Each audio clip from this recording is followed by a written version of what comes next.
virtude da crise econômica dos últimos anos, somado com a alta carga tributária brasileira, a inadimplência tributária tem sido um dos grandes pesadelos dos empresários brasileiros.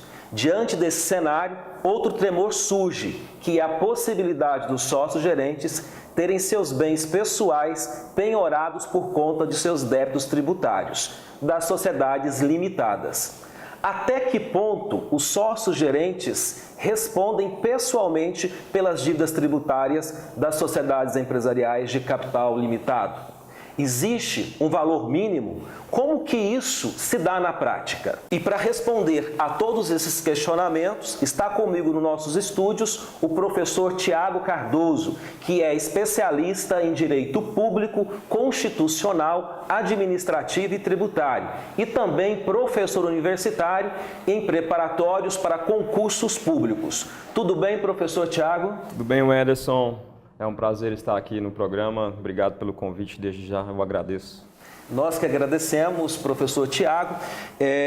Estamos falando de um tema que hoje é bastante relevante e é preocupação de muitos empresários hoje no país. E nós vamos começar essa entrevista de hoje, professor Tiago, com a primeira pergunta.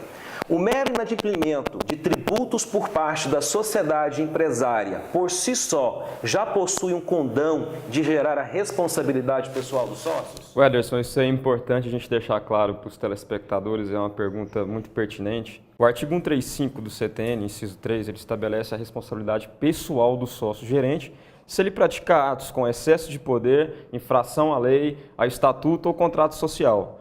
Então, isso daí tem que ficar caracterizado desde já a intenção do sócio-gerente de praticar esse tipo de infração, né? Mas o que acontece muito na prática? Na prática, o poder público, a União, o ente federativo, a União, o Estado, o município, simplesmente já cobra direto do sócio, sem haver essa comprovação. E o STF, o STJ, o Superior Tribunal de Justiça, foi obrigado a sumular esse entendimento e dizer na súmula 430 que o mero inadimplemento por si só não pode gerar a responsabilidade do sócio-gerente. Só que é importante a gente deixar registrado o seguinte, para se iniciar uma execução fiscal, primeiro há necessidade de ter inscrição em dívida ativa, a emissão de uma CDA, que é um título executivo extrajudicial, nos termos do 784, inciso 9 do novo Código de Processo Civil, e assim iniciar uma execução fiscal. Agora, o que o telespectador, que os empresários têm que ficar atentos é o seguinte, se o nome dele já estiver direto na CDA, a CDA já é um documento público, ela tem presunção de fé pública, né?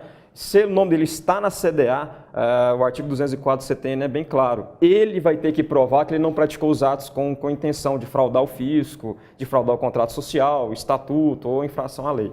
Agora, se no decorrer da execução fiscal o fisco intimá-lo e colocá-lo no polo passivo, aí o ônus passa a ser do fisco. O fisco vai ter que provar que ele praticou aquele ato com dolo, que é a regra do artigo 135, inciso 3 do CTN. Mas, sendo bem objetivo, o mero inadimplemento por si só não pode gerar a responsabilidade do sócio-gerente nos termos da súmula 430 do STJ. Até porque existe, né, todo um trâmite para que, de fato, ele venha a ser executado. É isso, exatamente, exatamente. Existe todo um trâmite administrativo. Ok.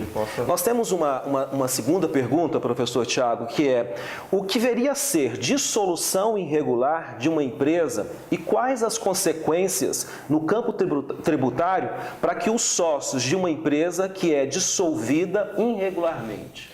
A dissolução irregular, Ederson, é importante a gente deixar claro que o próprio STJ, na súmula 435, ele deixou claro o que seria uma dissolução irregular, né? O que é uma dissolução irregular de uma empresa? É quando simplesmente o sócio ele fecha a empresa sem comunicar aos órgãos públicos. Receita, JUSEG, por exemplo.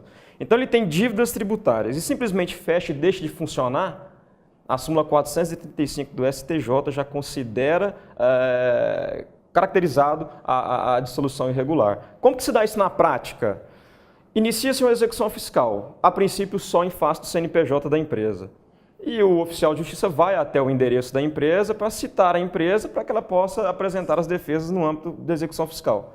E o oficial de justiça é um servidor público, ele detém fé pública. Se ele chegar no local e a empresa estiver fechada, por exemplo, em pleno dia útil, às 3 horas da tarde, por exemplo, uma empresa que se preza, ela não está fechada esse horário.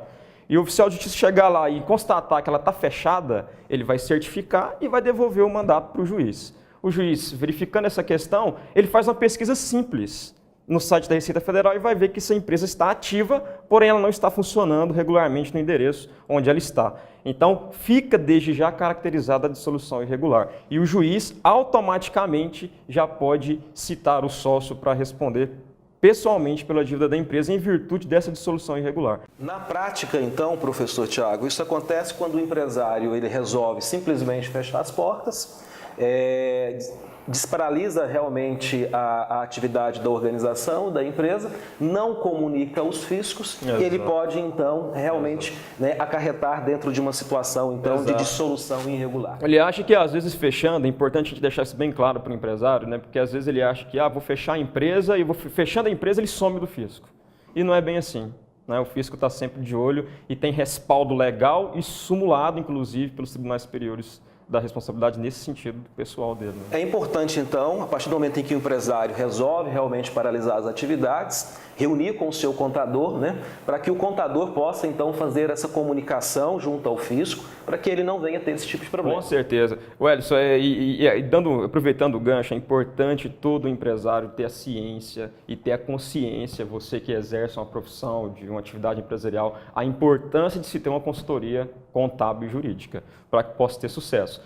Recentemente estava vendo uma pesquisa do Estadão Economia e diz que hoje a empresa ela gasta 1.956 horas para cumprir as obrigações tributárias.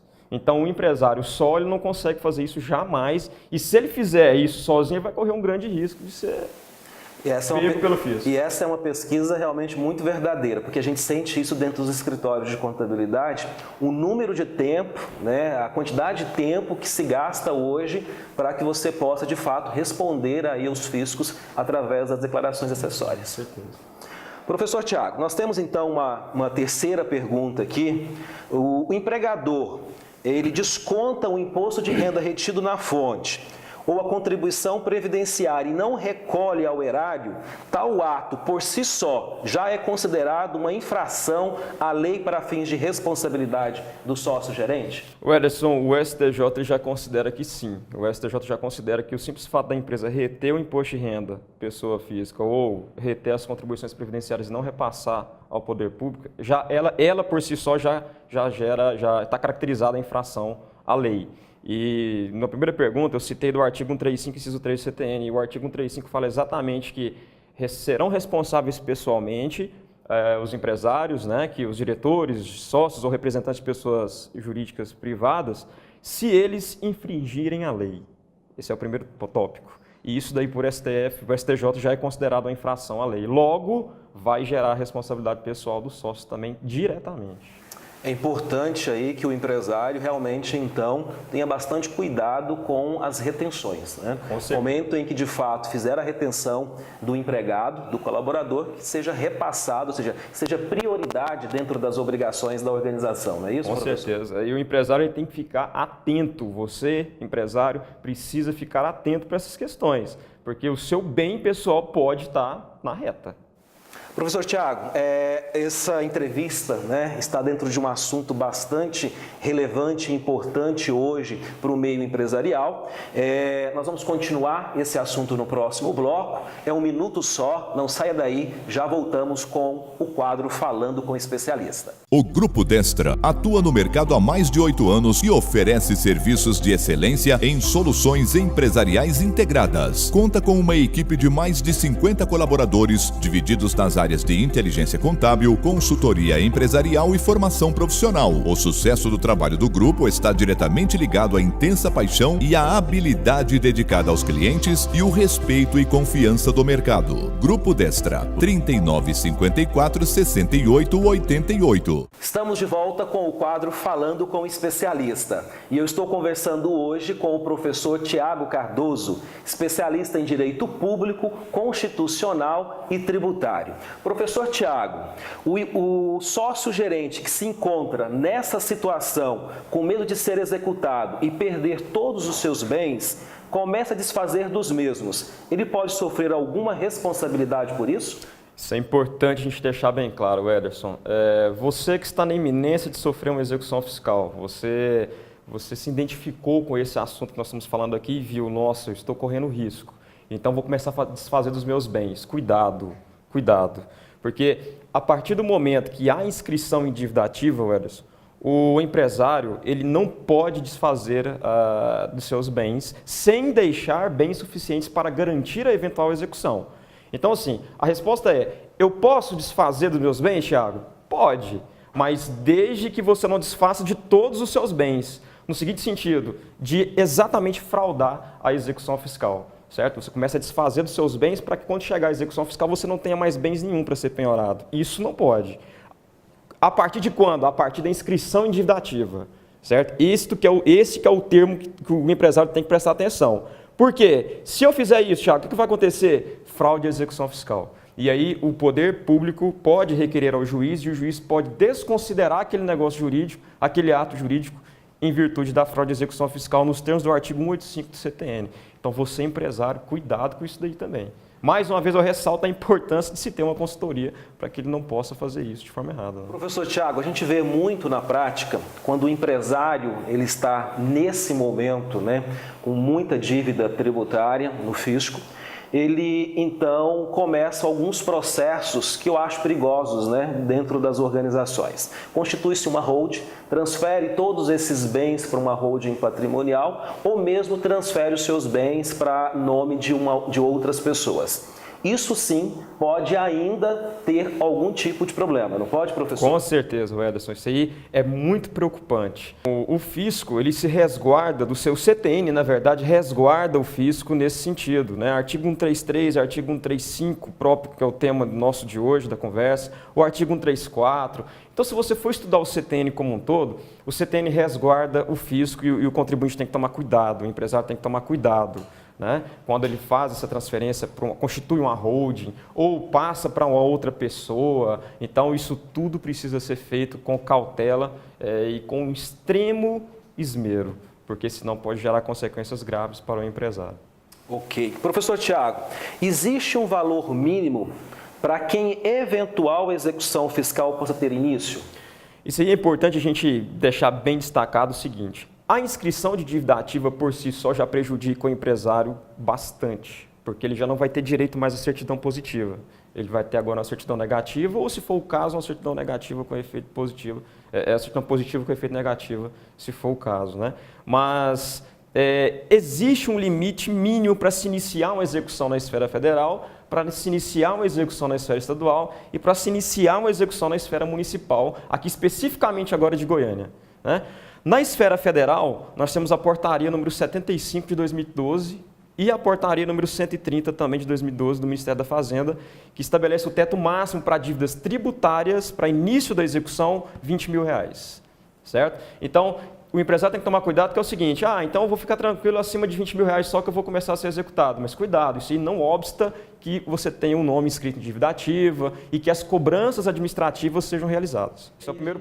E nós estamos vendo, inclusive, na prática, principalmente da Prefeitura, dívidas abaixo de R$20 mil, eles estão, de fato, levando para o cartório, estão fazendo o registro no cartório, estão fazendo as cobranças administrativas. Exatamente. Isso não impede a cobrança administrativa, impede uma cobrança judicial, execução fiscal. Agora, o outro ponto que nós precisamos destacar para o telespectador ficar atento, na esfera estadual, R$20 mil.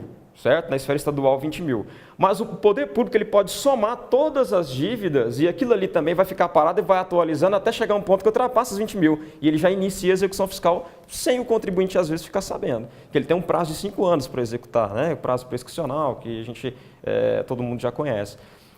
Isso na esfera federal. E na esfera estadual, nós temos a Lei 16.077 de 2007, que recentemente ela foi alterada pela 19.770 de 2017, que aumentou, ou seja, na esfera estadual, aqui no estado de Goiás especificamente, 25.500 hoje. E no município? O município nós temos um decreto 1786 de 2015, é o artigo 85 desse decreto que estabelece como início para se executar na esfera municipal, e aí eu repito, aqui em Goiânia, se você está em Aparecida de Goiânia, é outro patamar. Se você está em Senador Canedo, é outro, Trindade, é outro patamar. É região municipal. Né? Aqui em Goiânia, R$ 835. Então, federal, 20 mil, estadual, 25.500 e municipal, 835. Ou seja, um valor bem baixo. Bem baixo. Mas, mais uma vez, ressaltando, nada obsta que o fisco faça as inscrições administrativas, inscrição no CADIM, inscrição no próprio, como município, você bem ressaltou, o município faz inscrição nos órgãos, nos cartórios, nos tabelionatos de registro, de protesto, né? Ok. Eu conversei com o professor Tiago Cardoso, especialista em Direito Público, Constitucional e Tributário. Muito obrigado pela sua presença, professor Tiago. Eu que agradeço, Ederson. Eu queria parabenizá-lo por essa excelente iniciativa, porque não existe algo melhor do que nós fazermos a consultoria preventiva, né? E esse programa, o Falando em Gestão, ele traz exatamente isso para você, telespectador, né? Dessas informações importantes de grande relevância. Queremos tê-lo aqui em outros programas falando de outros temas. Será um enorme prazer. Chegamos ao fim de mais uma edição do programa Falando em Gestão. Um grande abraço e até o próximo programa. E eu termino o programa de hoje com a seguinte frase: gerenciamento é substituir músculos por pensamentos, folclore e superstição por conhecimento, e força por cooperação.